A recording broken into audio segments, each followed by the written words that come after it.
Je m'appelle Guillaume Scalab, je suis directeur administratif d'un CAMS et d'un CMPP à Marmande dans Lot-et-Garonne. Je travaille pour une association qui comporte 26 établissements qui s'appelle l'Algérie 47. Alors, la personne actrice de son parcours à l'ère du numérique m'évoque un risque d'injonction paradoxale. C'est-à-dire que acteur de son parcours est une démarche, une dynamique.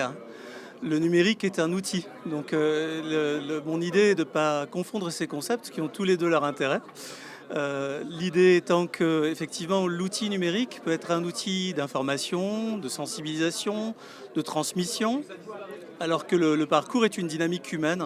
Donc l'idée, c'est que cet outil puisse avoir un usage fondateur dans la rencontre avec la personne, dans la connaissance et la reconnaissance de la personne vulnérable que l'on reçoit dans les structures médico-sociales, de façon à ce que ça puisse améliorer le travail sans devenir la finalité du travail.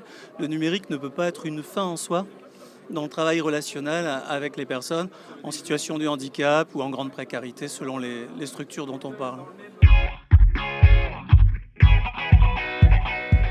Le projet s'appelle le CAPAS, Kit d'accès et de préparation aux soins somatiques.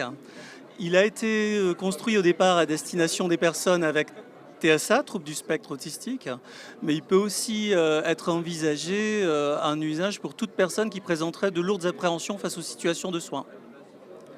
L'objectif de ce kit est de proposer des banques de données imagées pour pouvoir symboliser un petit peu ce qui va se passer pendant les soins, des objets usuels de soins pour mettre en situation, ça peut être des stéthoscopes, ça peut être des seringues, sans les aiguilles de préférence, mais de pouvoir vraiment mettre en situation les personnes.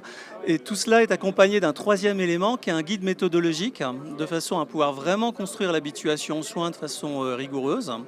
Quand ce travail est mené, il y a une démarche de généralisation des compétences face aux soins qui se fait ensuite directement à l'adresse des lieux de soins, des médecins, des hôpitaux, qui sont eux-mêmes informés, sensibilisés à la situation du patient qui présente une appréhension aux soins, de façon à vraiment faciliter l'accès de chacune de ces personnes et de faire en sorte qu'il n'y ait pas un accès tardif aux soins avec une perte de chance sur certaines maladies et dans certaines pathologies. Il faut souligner que l'Algérie a construit ce projet avec le CRA, qui est le Centre Ressources Autisme Aquitain, donc, puisque c'est là que se situe notre association, et que ça a permis aussi de construire tout un réseau de travail, mais aussi d'expérimentateurs, puisque ce kit n'est pas encore disponible à la distribution, on va dire, officielle.